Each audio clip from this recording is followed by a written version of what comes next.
the train wreck had arrived. My spirits tanked. Now, Lonesome, I said, remember what happened the last time you drank? And he said, that's the point, Pock. Practice makes perfect. So you're with a friend. They're down. They're talking about suicide. You feel bad for them and try to cheer them up. But this guy, I watched him jump under a bus. He's a very determined fellow. So I said, you don't plan on taking me out with you, do you, Louie? I mean, if you get drunk and do something crazy? Forewarned is forearmed, Pock, he said. And this was the biggest red flag of all. Lonesome using platitudes. So now the question became, did I drink to prepare for what was coming or stay sober for the exact same reason? I agonized over that. Finally compromised on sipping cervezas as we drove to Chihuahua.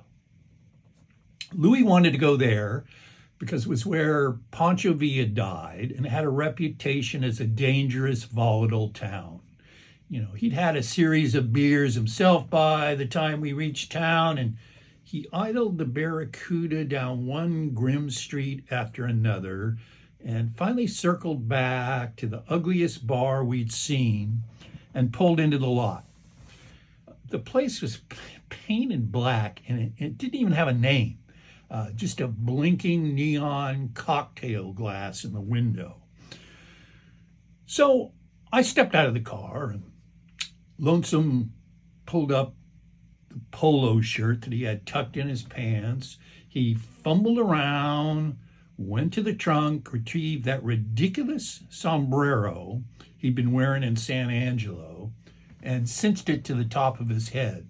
And I said, fuck, Lonesome, not that hat. It's my Pancho Villa hat, Park, he said. It's riding into the sunset with me. So we stood there for a moment. Louie in his Cisco Kid sombrero, me in that horrific parrot shirt. And we both took a deep breath.